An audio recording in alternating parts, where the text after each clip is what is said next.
Friends, अब हम workshop में आ चुके हैं और इस वक्त मेरे साथ काशिफ साहब मौजूद हैं जो मेरे कज़न हैं और वो इस वर्कशॉप को हैंडल करते हैं और उनके अंडर ये सारा काम हो रहा होता है और ये सारी मैनेजमेंट इस कारखाने की, इस वर्कशॉप की यही संभालते हैं। और अब आपको हम दिखाएंगे कि इस वर्कशॉप के अंदर जो इस्तेमाल होने वाली चीज़ें हैं वो कौन कौन सी हैं। जैसा कि आप इनके हाथ में देख रहे हैं, ये टेल्कम पाउडर है जो डाई को सेपरेट करने के लिए इस्तेमाल किया जाता है।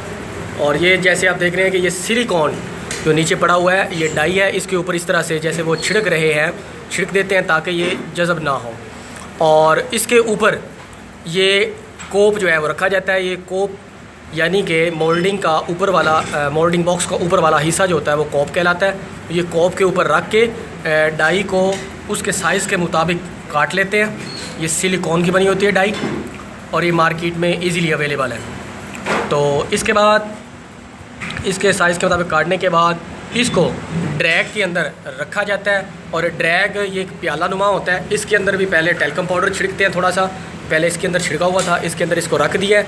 ये आप देखें कि पूरे साइज़ के मुताबिक वो जो है सिलिकॉन डाई एडजस्ट हो चुकी है।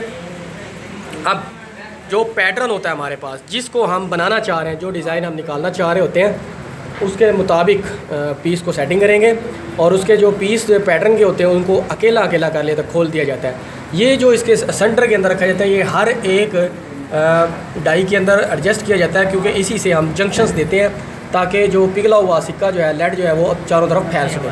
जैसे कि ये हमारे पास एक ये पीस है जिसको हम डिज़ाइन निकालना चाह रहे हैं, तो उसको हम इसके अंदर जोड़ रहे हैं ताकि इसका हम सही पैटर्न जो है, मोल्ड जो है, वो हासिल कर सकें डाई के मुताबिक।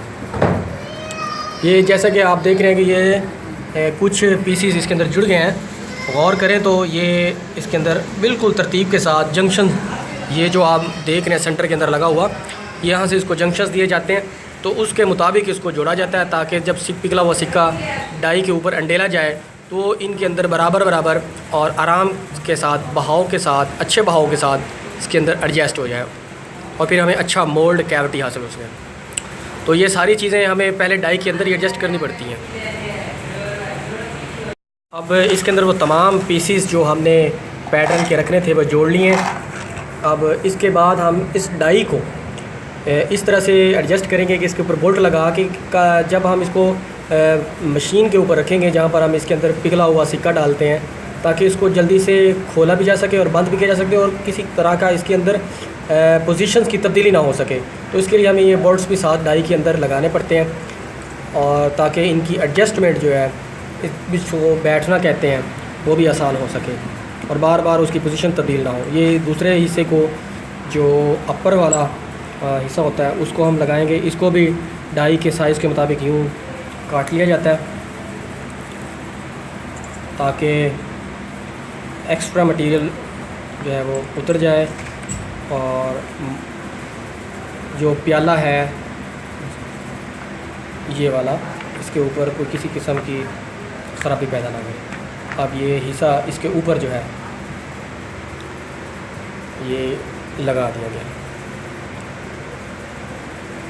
बाज़ औक़ात इसके ऊपर अखबार भी रख दी जाती है, पेपर भी रख दिया जाता है, पाउडर भी छिड़क दिया जाता है, या कोई प्लास्टिक बैग का बना हुआ रैप वो भी रख दिया जाता है। और फिर उसके ऊपर ये कोप जो है वो एडजस्ट किया जाता है और इसको फुल प्रेशर के साथ दबाया जाता है ताकि ये इसके अंदर बैठ जाता है। और फिर अब हम इसको प्रेस मशीन के करीब लेके जाएंगे ताकि इसके ऊपर अच्छी तरह से प्रेशर डेवलप किया जाए और टेम्परेचर दे के मोल्ड कैविटीज़ जो है पैटर्न के मुताबिक हासिल कर सकें।